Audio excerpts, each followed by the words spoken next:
पहलगाम घटना के बाद कुल 33 आईएसआई जासूसों को पकड़ा है। ज्योति मल्होत्रा का नाम आया तो मानो खलबली मच गई। हिंदू समाज को ही आतंकी दिखाया जा सके या फिर आतंक का कोई धर्म नहीं होता जैसे नैरेटिव को स्थापित किया जा सके। नूह से अरमान हुए, पानीपत से नौमान इलाही, कैथल से देविंदर और मलेरकोटला से गजाला खातून और यामीन मोहम्मद भी शामिल थे। उत्तर प्रदेश के मुरादाबाद में जांच एजेंसियों को 20 मुसलमान जासूसों के आईएसआई से जुड़े होने की जानकारी मिली। आईएसआई ने सोशल मीडिया इन्फ्लुएंसर्स को एक एसेट्स के रूप में भर्ती किया।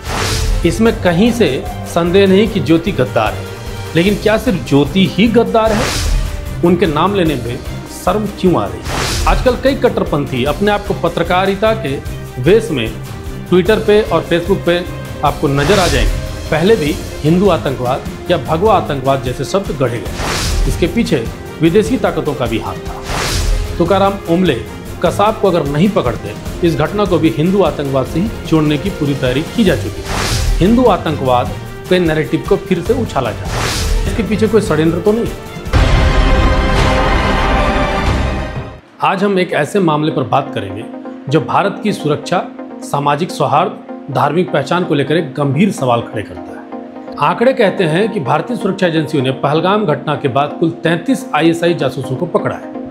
इनमें से हाल ही में हरियाणा और पंजाब के पुलिस ने 7 लोगों को पाकिस्तानी खुफिया एजेंसी आईएसआई के लिए जासूसी करने के आरोप में गिरफ्तार किया। पहले पकड़े गए जासूसों के बारे में विशेष चर्चा तो नहीं हुई, लेकिन जैसे ही हरियाणा के यूट्यूबर ज्योति मल्होत्रा का नाम आया तो मानो खलबली मच गई।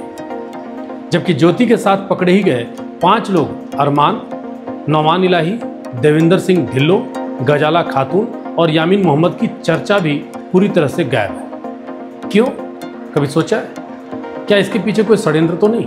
कहीं एक बार फिर से हिंदू समाज को बदनाम करने की साजिश तो नहीं हो रही है? ज्योति की बात तो हो रही है, लेकिन कैसे उसे लव जिहाद और पैसे के लालच में फांसा गया, इस पर कहीं कोई चर्चा नहीं हुई और शायद होगी भी नहीं। आखिर इस्लामिक आतंक को झुठलाने और हिंदू समाज को आतंक से जोड़ने का एक सुनहरा अवसर भी तो मिला है, उसे भुनाना भी तो है। आज हम इसी विषय पर जुड़े कुछ तथ्यों को उजागर करेंगे। इसके साथ ही आपको बताएंगे कि इसी तरह से कुछ वर्ष पहले भी हिंदू या भगवा आतंक की झूठी कहानी गढ़ने का प्रयास हुआ था। अब एक बार फिर से हिंदू, सिख, मुस्लिम, ईसाई को मिलाकर जासूसों की एक खिचड़ी तैयार की गई है ताकि हिंदू समाज को ही आतंकी दिखाया जा सके या फिर आतंक का कोई धर्म नहीं होता जैसे नैरेटिव को स्थापित किया जा सके। मेरा नाम है रितेश कश्यप और आप देख रहे हैं राष्ट्र समर्पण न्यूज। पहले बात करेंगे ज्योति मल्होत्रा की। यह 33 वर्ष की ट्रैवल ब्लॉगर है। अपने यूट्यूब चैनल ट्रैवल विद जो के जरिए लाखों लोगों के बीच लोकप्रिय है। यूट्यूब पर लगभग 4.25 लाख सब्सक्राइबर हैं। इंस्टाग्राम में 1,32,000 फॉलोअर हैं। इन पर आरोप है कि इन्होंने 2023 में पाकिस्तान हाई कमीशन के माध्यम से वीजा लेकर पाकिस्तान की यात्रा की, जहां उनकी मुलाकात हाई कमीशन के कर्मचारी एहसान उर रहीम उर्फ दानिश से हुई। दानिश ने ज्योति को अपने प्रेम जाल में फंसाया।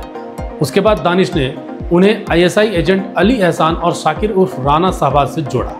ज्योति ने सैन्य ठिकानों का डिटेल वगैरह साझा किया। उनके साथ 5 अन्य लोग भी गिरफ्तार हुए। नूह से अरमान हुए, पानीपत से नौमान इलाही, कैथल से देविंदर और मलेरकोटला से गजाला खातून और यामीन मोहम्मद भी शामिल थे। ये भी इसी जासूसी नेटवर्क का हिस्सा थे। इन सभी की गिरफ्तारी के बाद कुछ कॉमन चीजें सामने आई। उत्तर प्रदेश के से मोहम्मद शहजाद नाम का एक मुस्लिम जासूस को गिरफ्तार किया गया, जो एक दुकानदार था। यह व्यक्ति भारत के कई मोबाइल सिम कार्ड्स को आईएसआई के जरिए नेपाल और पाकिस्तान तक पहुंचाता था। वो खुद कई बार पाकिस्तान जा चुका था। उसके बैंक खातों में आईएसआई से भेजे गए लाखों रुपए पाए गए। 17 मई को जांच एजेंसियों ने सिद्दीकी नाम के एक अन्य मुस्लिम जासूस को गिरफ्तार किया। सिद्दीकी राजस्थान के भरतपुर जिले के सिकरी थाना क्षेत्र के बेला गांव में रहता था। उसके कनेक्शन असम तक जुड़े हुए हैं। सिद्दीकी ने 15 करोड़ रुपए की राशि पाकिस्तान को ट्रांसफर की थी। उसकी निशानदेही पर असम से जकरिया अहमद नाम का एक मुसलमान जासूस को गिरफ्तार किया गया, जो पाकिस्तानी सिम कार्ड को बेचने का काम करता था। तो मैं आप लोगों को ये सब चीज़ें बता रहा हूँ। अभी यहीं पर मामला ख़त्म नहीं हुआ। इस मामले का एक चौंकाने वाला पहलू ये भी है कि जिसमें जासूसी के 6 आरोपियों का वीजा को लेकर नई दिल्ली में पाकिस्तानी एम्बेसी से संपर्क हुआ और सभी के केंद्र बिंदु में कहीं ना कहीं दानिश जरूर मौजूद था।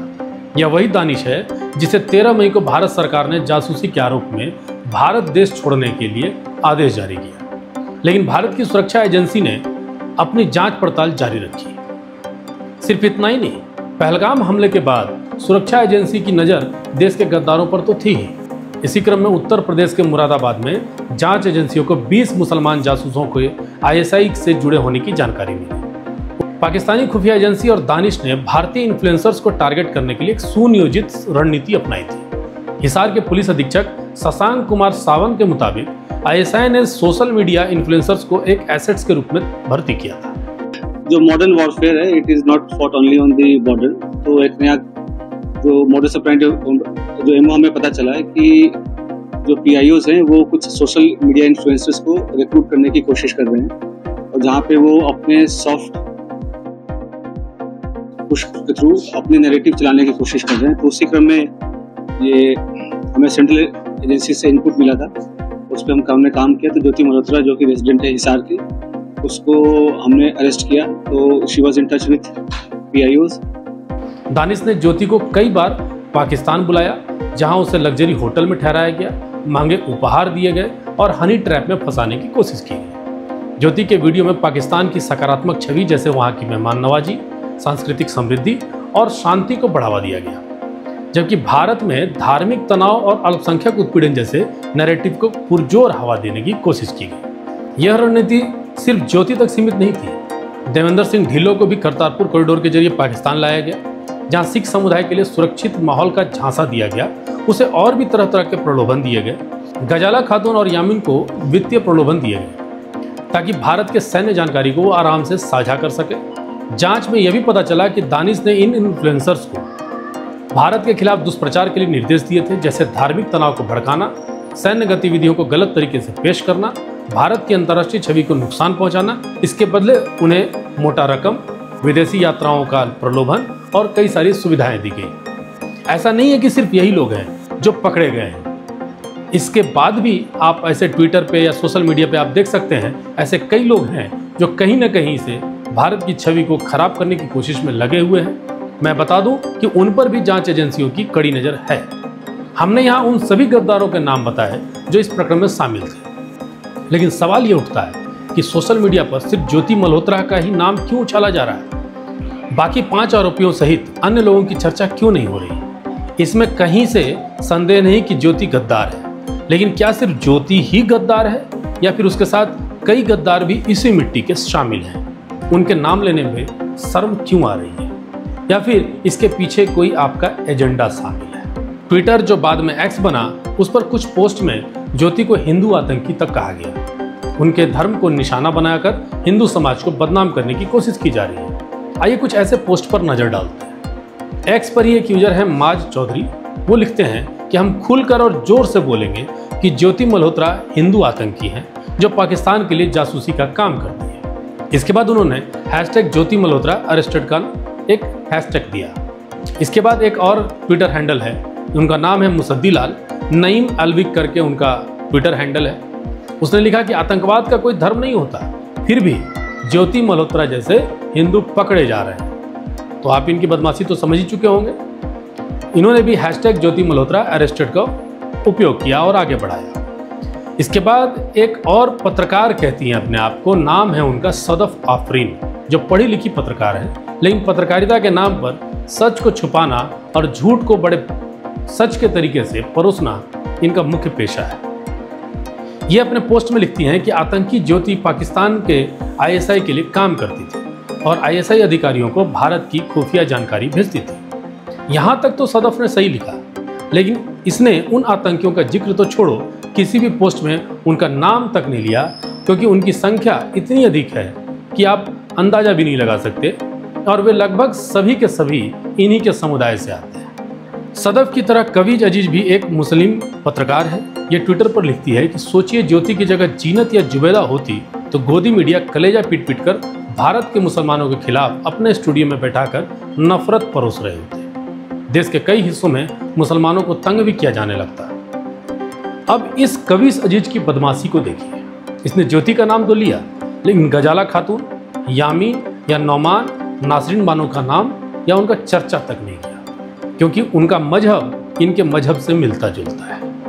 उनके मजहब के बारे में कोई चर्चा नहीं है। इसके बावजूद ये अपने ही समुदाय को शोषित और हिंदू समाज सहित सारे मीडिया को शोषक बना दिया। आपको बता दूं कि सदफ और कविश जैसे लोगों की संख्या काफी अधिक है और ये वो लोग हैं जो भारत के खिलाफ खुलेआम जहर उगलते हैं और समाज में भ्रम की स्थिति उत्पन्न करते हैं। हिंदुओं को निशाना बनाने की कोशिश पहली बार नहीं हुई है। पहले भी हिंदू आतंकवाद या भगवा आतंकवाद जैसे शब्द गढ़े गए। इस झूठी कहानी की जड़ें 2006 से 2010 के दौर में मिलती हैं, जब मालेगांव, समझौता एक्सप्रेस, अजमेर शरीफ, मक्का मस्जिद जैसे आतंकी हमलों को तत्कालीन यूपीए सरकार और उनकी गोदी में बैठे मीडिया हाउस ने हिंदू आतंकवाद से जोड़ा था। लेखक और पत्रकार डॉक्टर प्रवीण तिवारी की किताब आतंक से समझौता, इसमें इस साजिश का खुलासा किया गया है। 2006 के मालेगांव धमाकों में शुरुआत में सिमी जैसे आतंकी संगठनों के तार सामने आ चुके थे और नार्को टेस्ट में आतंकियों ने विस्फोटों की जिम्मेदारी स्वीकार ली थी, लेकिन बाद में जांच की दिशा ही बदल गई और साध्वी प्रज्ञा सिंह ठाकुर, कर्नल श्रीकांत पुरोहित और स्वामी असीमानंद जैसे लोगों को गिरफ्तार कर भगवा आतंकवाद की थ्योरी गढ़ दी गई। इस थ्योरी को गढ़ने के लिए कई स्तरों में साजिश रची गई। पहला, तत्कालीन गृह मंत्री और अन्य कांग्रेस नेताओं ने बिना ठोस सबूतों के हिंदू आतंकवाद का जिक्र करना शुरू कर दिया। दूसरा, कुछ खुफिया एजेंसियों पर दबाव डाला गया कि वे इस तरह के नैरेटिव को सपोर्ट करें। और तीसरा, सेकुलर मीडिया ने इसे जोर शोर से प्रचारित किया। सिर्फ इसी वजह से कर्नल पुरोहित को 9 साल तक जेल में रखा गया, उन्हें गंभीर यातनाएं दी गई। साध्वी प्रज्ञा को मानसिक और शारीरिक प्रताड़ना तक झेलनी पड़ी। बाद में कोर्ट ने इन सभी को निर्दोष पाया और मालेगांव जैसे मामलों में सिमी और अन्य आतंकी संगठनों की भूमिका साबित कर दी। कुछ जानकारों का दावा है कि यह साजिश केवल आंतरिक राजनीति तक ही सीमित नहीं थी, इसके पीछे विदेशी ताकतों का भी हाथ था। इस साजिश के पीछे इनकी मंशा हिंदू संगठनों को, खासकर आरएसएस और बीजेपी को बदनाम करना थी। इसकी एक और कोशिश 26/11 मुंबई हमले के दौरान भी की गई थी। इस घटना को हिंदू आतंकवाद से जोड़ने की कोशिश की गई थी। कहा जाता है कि मुंबई हमलों में बलिदान हो चुके assistant sub inspector Tukaram ओमले Kasab को अगर नहीं पकड़ते तो इस घटना को भी हिंदू आतंकवाद से ही जोड़ने की पूरी तैयारी की जा चुकी थी। आपको बता दें, जब कसाब को पकड़ा गया था तो उसके हाथ में कलावा पाया गया था। चलिए आगे बढ़ते हैं। आईएसआई की जासूस और भारत से गद्दारी कर चुकी ज्योति मल्होत्रा का मामला भी उसी पुरानी साजिश का एक नया रूप दिखता है। उनकी लोकप्रियता और हिंदू पहचान को निशाना बनाकर हिंदू आतंकवाद के नैरेटिव को फिर से उछाला जा रहा है। ज्योति के साथ साथ कई अन्य आरोपी भी हैं जो इस देश की सुरक्षा के साथ खिलवाड़ कर चुके हैं और इसके लिए उन्हें कठोर से कठोर सजा मिलनी भी चाहिए। लेकिन सिर्फ ज्योति को हिंदू आतंकी बताकर बाकी आरोपियों को नजरअंदाज करना कहीं आपको खतरनाक साजिश नहीं दिखाई दे रही? हम अपने दर्शकों से अपील करते हैं कि हो सकता है कि आप किसी राजनीतिक दल से जुड़े हो या सरकार आपके अनुकूल ना हो, लेकिन देश आपका है। सरकारें आती रहेंगी, जाती रहेंगी। कल अगर आपका देश कमजोर होगा तो भोगना आपको और हमको ही है। इसलिए सोशल मीडिया पर ऐसे पोस्ट से सावधान रहें। हो सकता है कि आपको अपनी ओर लाकर आपके माध्यम से ही देश के दुश्मनों को वो ताकत दे दें जो कोई भी देशभक्त नहीं चाहेगा, यानी कहीं ना कहीं आपको वो एसेट ना बना ले। पाकिस्तानी खुफिया एजेंसी की यही साजिश भारत की छवि को नुकसान पहुंचाने और हमारे समाज को कमजोर करने की एक साजिश है। और पहलगाम के बाद जो हो रहे युद्ध ने तो साबित भी कर दिया कि इस बार हमारी लड़ाई सिर्फ बॉर्डर पर नहीं लड़ी जाएगी, सोशल मीडिया पर भी लड़ी जानी है। ज्योति जैसे कई लोगों की कहानियों को लेते हुए हिंदू आतंकवाद की झूठी कहानी को बार बार करने की कोशिश की जा रही है, लेकिन हर बार सच सामने आता रहा है। देश की एकता और सुरक्षा हमारी पहली प्राथमिकता होनी चाहिए। इस मामले में जांच जारी है, तब तक के लिए सतर्क रहें, सुरक्षित रहें। अगर आपको ये रिपोर्ट अच्छी लगे तो हमारे चैनल को सब्सक्राइब करना ना भूलें और आप फेसबुक पर देख रहे हैं तो हमें फॉलो कीजिए और इस वीडियो को अधिक से अधिक शेयर कीजिए। नमस्कार।